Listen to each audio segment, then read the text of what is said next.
Hello friend, and welcome to another episode of the Bonsai Pot-cast by Blue Nose Trading. I'm your host, Tori Solis, and today I'm going to be talking with artist Florence Chan of Anwen Pottery out of Canada. Florence throws bonsai pots on the wheel, as well as creating across multiple other artistic mediums, including but not limited to painting and 3D modeling. Today we chatted about pots, trees, free safety for pots, experience selling our work, and what it's like to sell online and ship out of Canada. I really appreciated the time and conversation I got to share with Florence today, and I hope you do as well, so let's dive right in. Good morning, Florence. Hi, Tori. Awesome. Thank you for joining me today. It's my pleasure. Awesome. So tell everybody where you're from and how you got started in ceramics. So I'm originally from Calgary, and I'm currently living in Toronto. Like many people recently, I got into ceramics slightly over COVID, I suppose. It's been a means of just recentering myself outside of work. Nice. What do you do for work normally? So I work in print. I'm a graphic designer, and I do a bit of large format specialization. So I work on things like lawn signs, banners, that kind of thing, wayfinding, permanent signage. So that's kind of where my background lies right now. Yeah. But beyond that also, I've got a bit of 3D modeling experience. So for a while I was working from home, and more recently, over the last few years, I've been working out of a print office. Oh, that's sweet. So you have background in 3D before you got into clay? Like in working with 3D? That's cool. Yeah. Awesome. Yeah. Did you go to any kind of school for art? Do you have like a... Yeah, so I graduated from the Alberta College of Art and Design. It's now called Alberta University of the Arts. They rebranded a few years after we graduated, but I went through their visual communications program and got a lot of my graphic design stuff from there. Also kind of focusing on like character illustration, character design, and that kind of thing. So that's kind of how I have the dual kind of interest in 3D modeling and graphic design overall. Yeah, that's interesting. It's cool to see you working across multiple mediums. I saw some of your paintings as well, and those are very nice. Oh, thank you. Yeah, it's just a great opportunity to play around. I find it's kind of hard to focus on any one medium, so I tend to collect different areas of art, to be honest. Yes, honestly, I absolutely agree. I do jewelry design and some painting as well. That's kind of where I started, so it's nice to see like that you're doing so many different mediums. Mm-hmm. I find it's kind of transferable as well, like a lot of the tools. Yeah, I'm personally kind of loath to spend too much money on pottery tools just yet because I'm just starting, but at the same time I'm also picking up things in my existing hobby space and finding that they're eminently quite usable as well. So definitely, yeah. There's lots of room for improv with pottery tools for sure. Yeah, for sure. So are you teaching yourself clay? At the moment, for the most part, yes. I had a few like beginner wheel courses with a local potter, and at the time, so we threw a couple bowls, and then after about a week or so, we finished up the bowl and then got ready for bisque and then glazed it, and then it was like after the 2-week process, I had my bowl.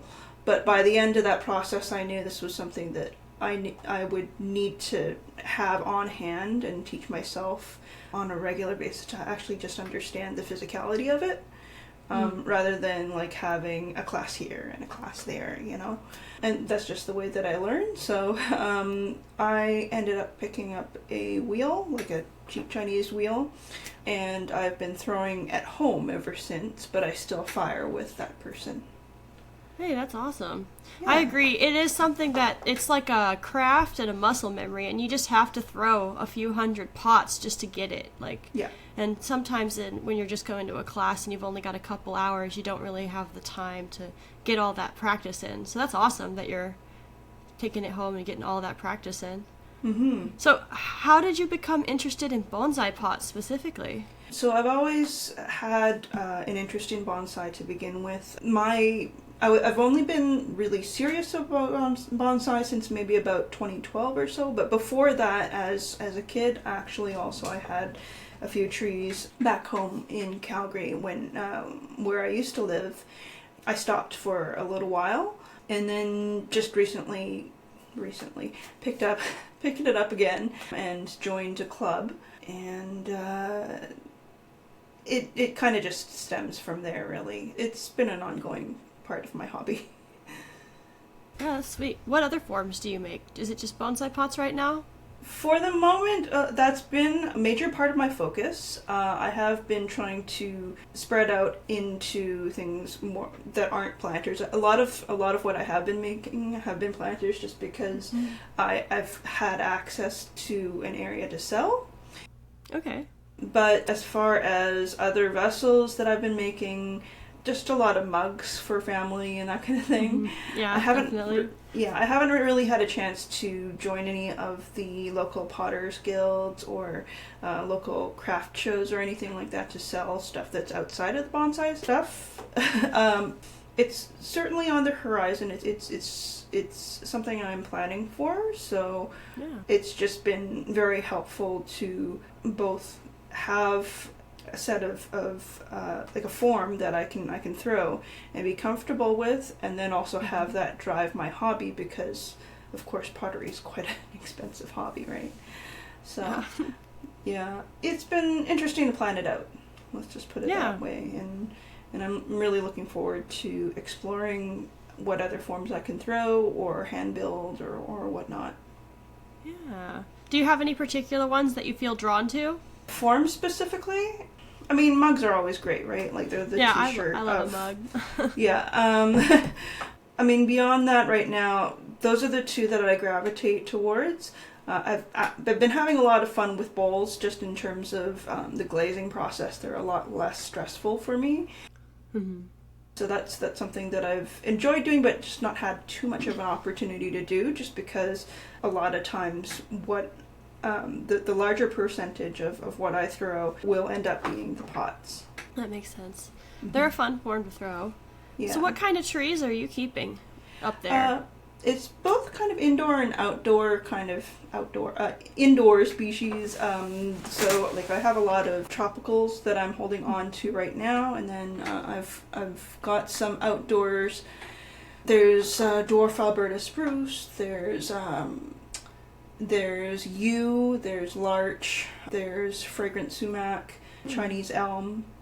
In terms of more transitional species or tropical species, I've got a number of ficus, so Ficus Bert Davy, Ficus benjamina. There's I've also been keeping a number of Hespercyprus microcarpa, which is Monterey cypress. Like if you're familiar at all with lemon cypress at all, that you see in stores for Christmas, that's the base species. So the one that you see, the lemon cypress, is more of a sport. The Monterey cypress is the base species for that. So it's a lot of fun to work with. They're a very vigorous species. It gives me the opportunity to play with trees over winter. Yeah, I like the tropicals too. I can put them outside for a little bit here down in Texas, but right now they're all inside because it's a little too cold for everybody. I've got a Brazilian rain tree and a lot of the jades, the dwarf jades, and that's mostly. And then the bald cypress. It's all different stuff down here, I guess, because of the it's hot here. It's pretty cold up there where you're at. Oddly enough, it's been very warm this year. I'm kind of. We've got 16 degrees Celsius going on today, which is, I would say, probably around, I want to say 60 Fahrenheit, something like that. Nice. So it's been, like, I could technically put stuff out right now, but previous to this, like last week, even maybe Thursday or Friday or something like that, we actually did have snow. So it's been, weather's been really weird this year. It really has. I agree. We've had some really cold snaps, and then it's warmed up so much, and I'm not entirely sure where we'll be at in the next month, 2 months. but it'll be interesting to see. I think everybody's guessing at this point. Yeah, for sure. So, do you design pots? Have you ever made a pot for a specific one of your trees? Not as yet. I feel like the majority of my trees are not quite there yet. Because I moved here more relatively recently, so it would have been 2008. I don't really have trees that go too far back, and then the ones that I have bought, they're basically not really they're not where I'd be happy with them. Like, a lot of them are still in training pots at this point. Understandable. Yeah, but at some point I'd like to start with some of the transitional species that I've got, particularly for the Monterey cypress. I've got a few. They're kind of getting there. I've just started to think about it in that sense, but for the most part, especially because I've been just starting pottery, it's been more of a process of seeing what I can throw and experimenting with the medium itself. Yeah. Just in terms of inscribing, so sgraffito or mishima, and then also playing around with crackle with the silicone carbonate. Carbonate, I want to say. Yeah, something that like stuff that you brush it on and then you let it dry a little bit and then you kind of push at it and it gives you some cracks. I've been having a lot of fun with that in my process. I'm finding that it really, it's risky to play around with. You do kind of risk introducing a lot of cracks to your forms, but also if it's something that's intentional and doesn't really introduce vulnerabilities to the final form, then sure, why not, right? Yeah, lots of people use it. It's a really great texture. It's a popular technique. Yeah, so like the tree bark. Right, exactly. So I've really been enjoying that aspect of it, just in terms of how it echoes what we're looking for in bonsai. Beyond that, a lot of the other process would just be experimenting with the glazes and just seeing what I like and I don't like. I'm just looking at a number of pots on my desk right now where it's just a variety of things that I have done that I'm both happy and not happy about, and kind of sometimes I just look at them and kind of think, well, is this something that would be useful to the bonsai community? And kind of weighing whether my preferences necessarily match up to what most people are looking for and what is commonly used in bonsai practice.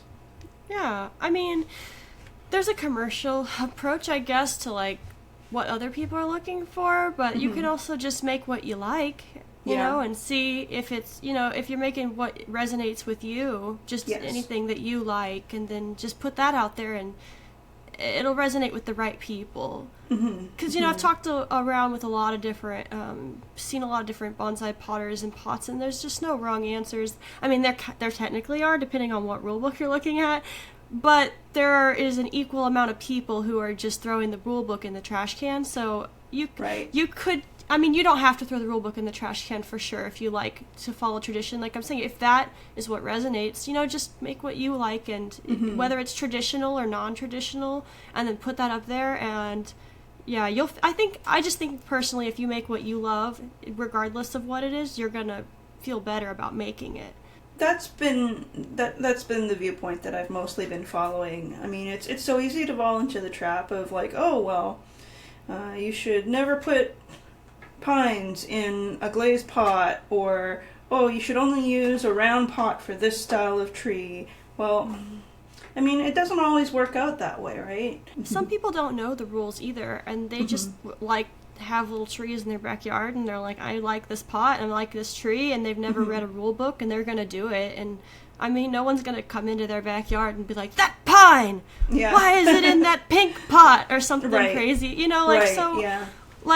But if you're wanting to, it depends on what your goals are, right? So, if you're wanting to be a potter that, sells your pots at, the Bonsai National Convention or something, there's an expectation and a lot of, of what those pots may or may not look like. So, that's kind of a guideline for that. But, if you just want to sell your pots to really cool, weird people with weird trees in their backyard on Etsy.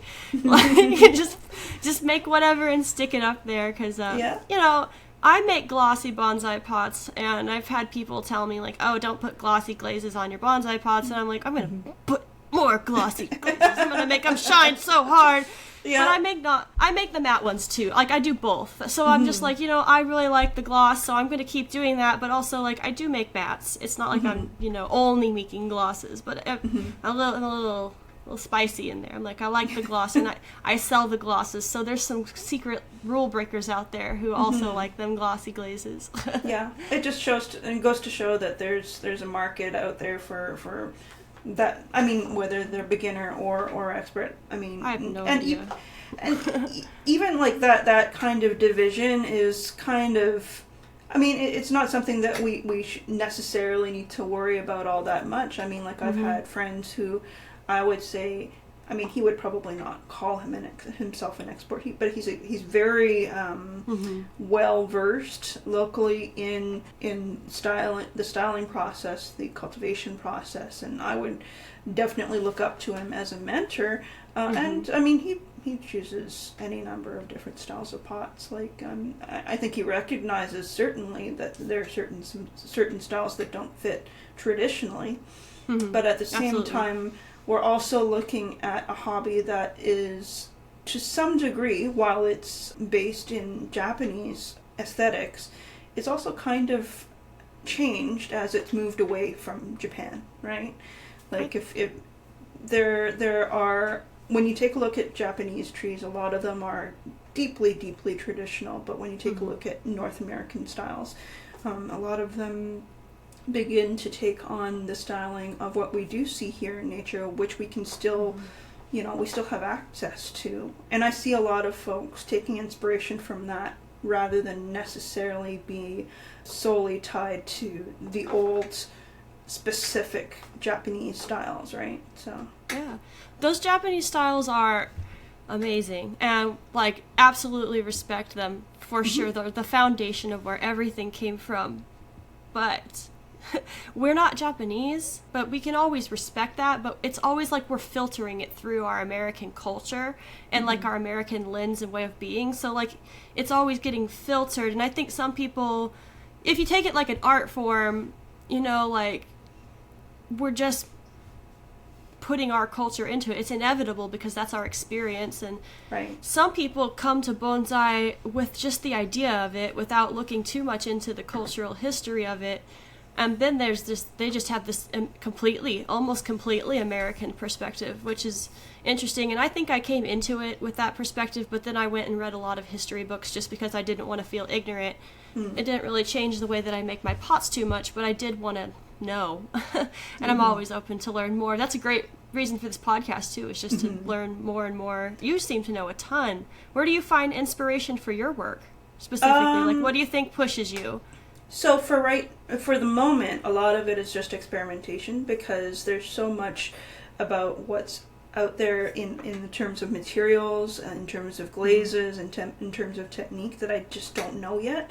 I've been experimenting on, and I feel like I haven't really settled firmly on something that I'd like to do for a little while, other than kind of focusing on the pots and maybe kind of branching out a little bit, just in terms of things other people would like. But with that said, I think, so recently I made a trip back home to Calgary with my parents. I had the opportunity to fly, so being able to just fly over all the fields and all the landscape within Canada has just been super inspiring. Like, if you put me in a window seat, I'll be entertained for the whole flight. I really will. So I've been thinking about incorporating that into some of my work, and how I can do that with my understanding of how to work with the material so far. I haven't really begun to do that, but I'm also kind of like in a really weird space right now, just because I'm actually planning to move back to Calgary. Potentially it'll be early January, mid-January, something like that. So basically, I mean, like, the shot is clean, but like I've really just been doing the whole sort, toss, donate, keep sort of thing that comes with a big move. That's really just been where I've been caught up right now. I would love to be throwing this weekend. I would really, really love to be throwing, but I really just have to kick my butt in gear and just keep going as far as packing and just getting ready to move. So that's exciting. Yeah, and it's good. Mm-hmm. Yeah, because you can refresh. You can get rid of everything that doesn't serve you anymore and set up in your new studio space, and you'll have you can reset the whole thing, organize it. You know more than you did now when you set up your last studio. Absolutely, so absolutely. You can optimize it and make it more efficient. That's super exciting. I know the transitional space isn't always comfortable, but you're on to better things. That's so exciting. Mm-hmm. Nice. So are you going to set up a whole studio in your new space?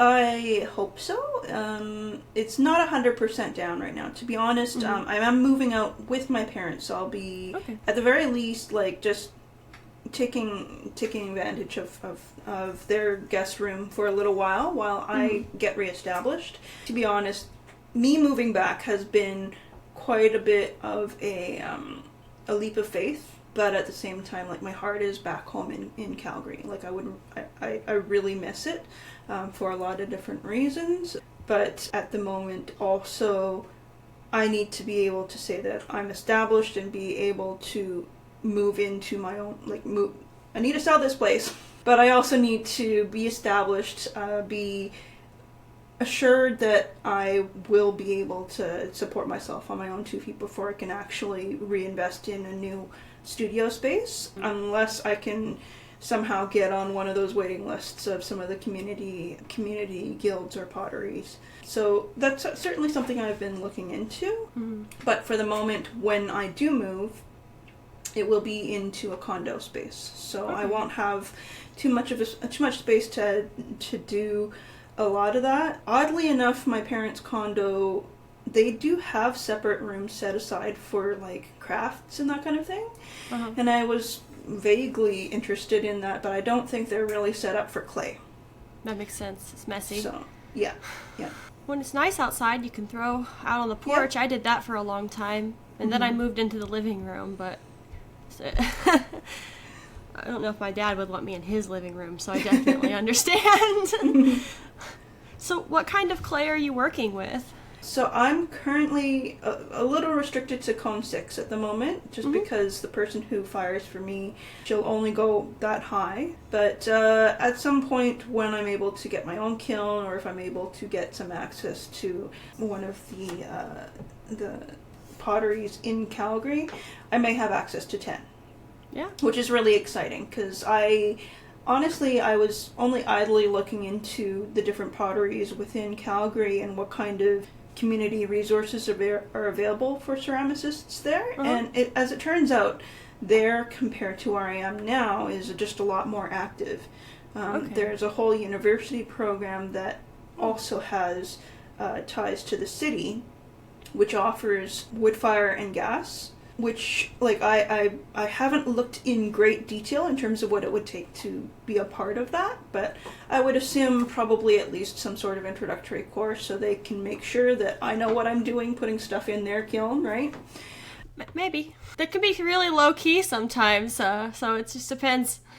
Yeah, so there's that, and then the goal is to move into a standalone home, or at least a place with my own garage, so that I can set up a kiln in the garage, and then potentially, if there's space in the basement, then I'll throw down there. If not, then I'll throw in the garage. But ideally, I'd like to avoid the potential for things freezing over winter. Yep. Which is a real concern as far as the glazes are concerned, as well as the clay. So I've heard people say that I live in Texas, so obviously I'm just talking about things I've read somewhere else. But people said that they get like an old refrigerator and you don't even plug it in, you just leave it out there, and that since it's so insulated, it keeps things from in a garage from freezing, like your clays and glazes. Might be something worth looking into. I've never tried that because we don't really get a freeze, but I've seen a lot of people suggest that. Why are you wanting to go cone 10? Is it glazes or? More for use of pots outside. So if you want it to be freeze resistant, then it needs to be cone 10. Oh, that's kind of a common misconception. I've got an article I can send you from Digital Fire, but if your absorption is less than 5%, you're good for outdoor use. Even at cone 6. It's about, there's like spalling happens over 5%, but the ASTM standard for outdoor use is, it's more about vitrification than about your cone specifically. So as long as at cone 6 you're getting under 5% absorption, which most bodies are well under 5, you're freeze safe. Okay. Yeah, I've been getting varying degrees of Yeah, I can send you some scientific articles on that where you can read all the research and learn how to do the testing on the clay bodies for sure. And I'll tag that in this link too for everybody else that wants to look into it a little bit. Yeah, that'd be awesome. I think totally. to some extent, a lot of times it's just easier and to be honest, I had been thinking about that as well, just in terms of just being curious about that. But for whatever reason, it seems very easy for the bonsai community to try to simplify it to cone 6 versus cone 10. But the bonsai community isn't all potters. They're not. Tree people mostly, They're not. Hopefully a podcast like this will help get everybody on the same page. But yeah, I mean, cone 10's great for, like, if you're doing gas, you can get some really cool glazing, and there's also, like, cone 10 glazes, like, there's a lot of crystalline work and other glaze work that you just can't get at cone 6. So there's definitely advantages to go up there. But being at cone 6 doesn't make your pots totally unfreeze safe. Like, a lot of cone 6 potters are definitely making outdoor safe work. But there are reasons to go to 10. So it's just kind of, whatever you decide you want to do. Wood is super cool, too. And sometimes they get even hotter than 10, which is crazy. Yeah. Are you wanting to do oxidation or reduction? I'm not quite there yet to really look into the difference, especially because I haven't been doing a lot with glazes that change too much between oxidation and reduction, but also I've yet to even really experiment with creating my own glazes, for example, or looking at even clay that fires differently between the two. So I haven't really opened that up to myself just yet. I think there's just been so many different factors to consider in terms of like learning the materials and whatnot, that it just hasn't been in my immediate horizon as of yet. But I totally would understand. Absolutely love to do it. Yes, I absolutely understand. There's so many things in ceramics, and like, it can be as complicated as you want to make it. So it's like you can make glazes, you can make clay, like there's like a billion different techniques and ways to apply everything and different ways to work wet, and it's just endless. You could do ceramics forever and you would still have something to learn next week as far as a new technique or workshop.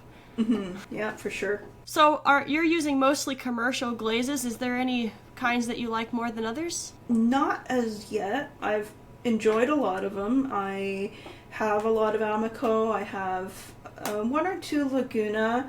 I have very good access to Spectrum here. I like those. What else do I have? I've also kind of played around a little bit with some of the glazes that local potters have come up with. But for the most part, I've really enjoyed just playing around with the Amico and the Spectrum. They've been behaving really well for me. Oh, also a little bit of the Mako. So some of the mid-fire for Mako as well as their stroke and coat. But it's really situational. Yeah. I like the Makos. They've got a nice matte line that makes them really cool. Some nice mattes. I'm finding that a lot of them are just really well behaved. Like I've got leather and olivine most recently, and they're providing me a lot of interest. But they're also like, they just sit really well. Like leather doesn't move at all if it's on its own. So like it's really reliable. I've been really interested in seeing what else I can get from them. So. Nice. Yeah. Mako is good like that. I have some coyote glazes. I don't know if you have those way up there. They're out of New Mexico, but they can run sometimes. And I was just like, like all over the shelf. I did pick up a couple. One of them I haven't really tried yet. I think it's just their normal black. The other one is the light blue. Unfortunately, I don't see a lot of people here using, or at least documenting, their work with Mako. Maybe it's just the Facebook groups that I'm a part of. I probably need to explore a little bit farther. I've enjoyed it so far. There's so much that Coyote puts out, though. So many different lines. I know. And they're so tempting. I'm just not in a space where I can splurge on all of them just yet, Definitely understand. Everyone eventually ends up with the secret closet of glazes, just like hundreds of them. Because you go to the store because you need clay, and then they're all there, and you're like, well, I'll just grab one or two. And then, oh, it's crazy. Awesome. So where are you selling at, your work? For the most part, I've been doing really well at the local bonsai club show and sales. So we have 2 show and sales per year, one in spring and summer, the other is in fall. Because the bonsai community within the Toronto area is quite strong, I've really just felt that like they've been so generous. And just being able to make good connections with people within the province has been a great opportunity. And a lot of them have gone on to buy stuff from my Etsy shop. So nice. What's your Etsy shop? So it's florencechan.com. I'll just double check on that. Actually, to be honest, I've been thinking about splitting off my bonsai stuff from my original shop, because this is an Etsy shop that I've had for quite a while. I just haven't really had a chance to investigate and see whether it would be a good idea to do that. So it's actually florencechan.ca.etsy.com. Okay. Cool. Yeah, it's a longer name to remember to some extent. Also, I've been concentrating a little bit more on the pottery end of things as far as branding is concerned. So that might change in the long term, but for the short term, florencechan.ca would be the place to go. Yeah, I'll put that down below in the links for everybody, and then if you do change it, just let me know and I'll update it in the links, so it's always correct for people listening when they find this. Whatever. Okay, that sounds good. Will do. No worries. So how's your experience been with Etsy? I sell there too, and I kind of like it. What do you think?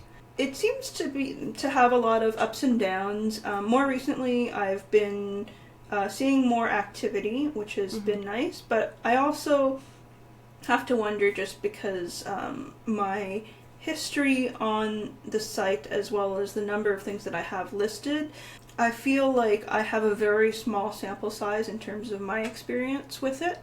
So it's hard for me to really gauge. I used to do more selling of artwork and whatnot at conventions, and as well as through online sites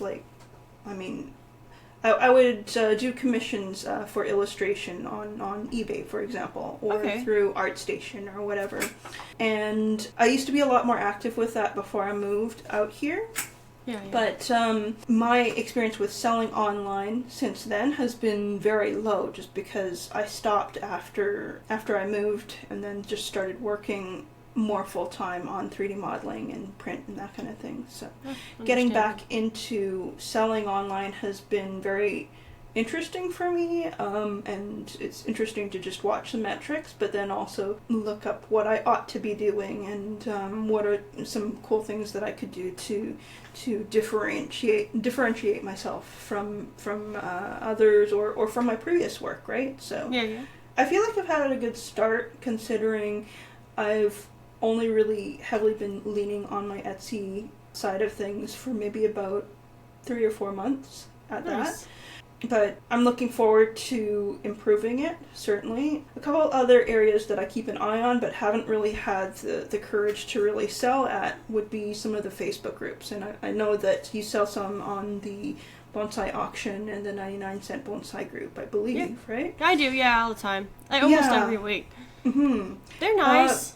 Yeah. I mean, it's exciting to watch the volume of things that go through those groups.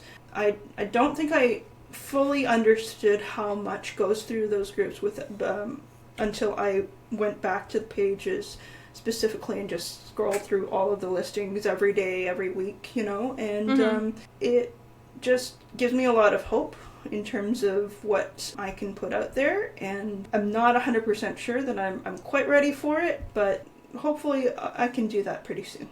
Let's just put it that way. I think your work would do great on there. And thank you. I mean, I really love that it's an auction, honestly. I love that format because for me, I just set it at my wholesale price usually, which for me is high because I love myself a lot. But like, I set my wholesale price, so I'm like, if I get one bid, that's cool. Like, you can have it for that price. You got a great deal. And then after it goes off, like, if no one bid on it and they were like, whatever, Tori, we don't want that this week, I'm like, cool, it goes on Etsy for 3 times the price now. So, and like, that's how I've been doing it. But if it's something that people see and they're like, whoa, that's really cool, then it's an auction. So there's an option for them to pay me more than I even knew it was worth, and that sometimes happens. I like that community, so I'm always kind of putting stuff there first, and then if they don't want it, I throw it on Etsy for way more and just wait. So, but Etsy, you know, they could do an offsite ad and charge me for that, so there's like more fees involved, where it's pretty straight to the person. So, and on my Etsy, I'm doing free shipping, so, you know, there's a little bit more in the price because shipping's not ever really free. We all know that in our hearts. yeah, for sure. Yeah, you could do it though. Yeah, I definitely see where you're coming from as far as like the fees from Etsy. It's been, I think my current pricing definitely needs to go up a little bit, but just based on all of those fees specifically, I mean, they're staggering, and shipping up here in Canada is not great, to be honest. Yeah. I've only recently been able to take advantage of some of the more local small business shippers, basically. I don't know if you have Chit Chats where you are. I don't think so. Maybe. I've never heard of it. I ship through ShipStation with the post office usually. Okay. So, yeah, like it's a second party sort of shipper, basically. One of the problems with shipping in Canada right now is just that Canada Post doesn't want to deal with a large number of entry-level shippers. Yeah, so they just make it more difficult by making it so much more expensive. Like, I was looking into shipping a small Shohin pot, and base price initially was going to come in at like $20, $25, and it's like that. It just makes it not feasible to ship as a small business person, but being able to find a secondhand shipper who would be able to handle both Canadian and American shipping, that actually just changed things quite a bit for me, and that's allowed me to drop my prices in some degree, in some parts of my practice here, but then also like getting hit with the fees that Etsy has alongside like the listing fee and then like the transaction fees and that kind of thing. That's been frustrating, and just like I'm still in that stage where I'm figuring that part of things out, and then also trying to consider what people are willing to pay for my work. So I'm not you, and you're not me, but if I were you, as in you can take this advice and throw it in the trash if you want. Okay, so with that said, I'm looking at your Etsy. I would double your prices at least, and then I would just let people eat that shipping, and people no, I'm serious, because like people who want it, it doesn't matter that it ships, you know, and this is handmade work. This is nice quality work with lots of intention, especially this first pot here that has this graffito line carving. You did that by hand, right? Like you flipped that over and carved all those little lines in one by one. Your time is worth way more than $15 for throwing this pot, trimming. This pot is trimmed. You trimmed the bottom of this. That is so nice. Like, you trimmed it, you threw it, you know, like, you definitely are worth, your time at the very minimum is worth way more. And people will pay for that. Like, people definitely respect that you're worth it. And honestly, maybe even, like, if you make it a little bit more, it gives it that, like, that fancy vibe. Like, oh, this is fancy. And then it doesn't even, like, because when your shipping is the same price as your thing, then it's kind of like, but if your pot's $60 and shipping's only $20, you're like, whatever, now it's $80, whatever. That's just how I see it, you know, so whatever you're going to do, you know, you do you. But I think you definitely could charge way more, and that the shipping, like, because when I order something from Canada, I already know. You know, so if I want it bad enough, like, it doesn't stop me from ordering things from Canada. Like, I've gotten pottery and clothes from up there, and it's always been so nice, like, great quality. You could definitely do it. You could sell on that. You could sell on the auction page, and you could charge twice as much on Etsy. Okay? Yeah.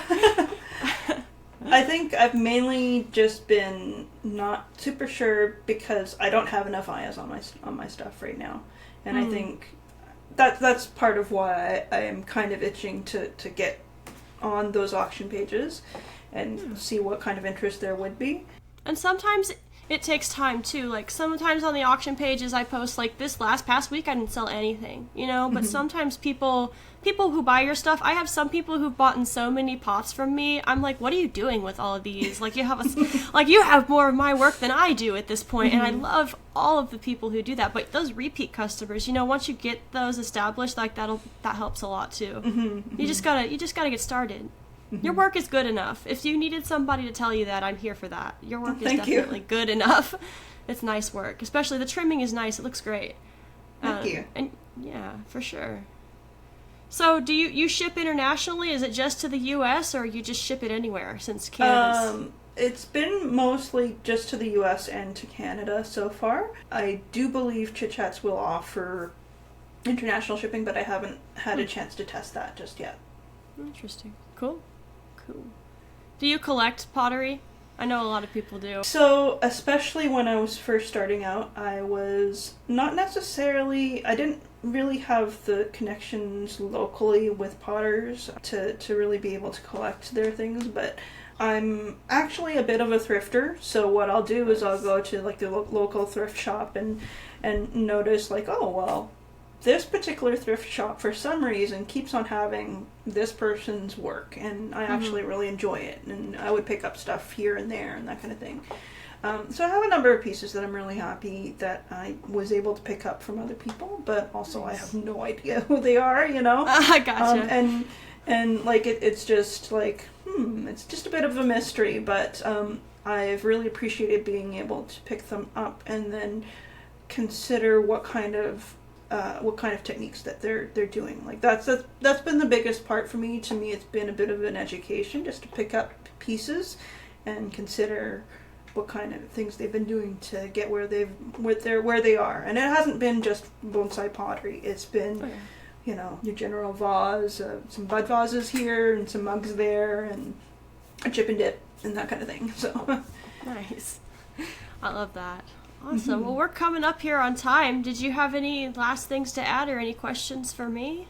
Nothing really comes to mind. I just wanted to say thank you very much for giving me the opportunity to talk about my work. And I've also really had a lot of fun looking at your work and considering the process that you've been going through. And it's certainly something to aspire to be honest. Oh, I just do it I just get up every day and do it. I think your work is just as great. It's not, it's amazing. You can definitely sell your work for just exactly what I sell mine for. Yeah, it's the same. Well, I'll certainly take it into consideration. I'll probably be going on hiatus while I move, and potentially when I get back, I'll probably be reconsidering those prices around then. Especially also when I have some new work to show. So yeah, absolutely.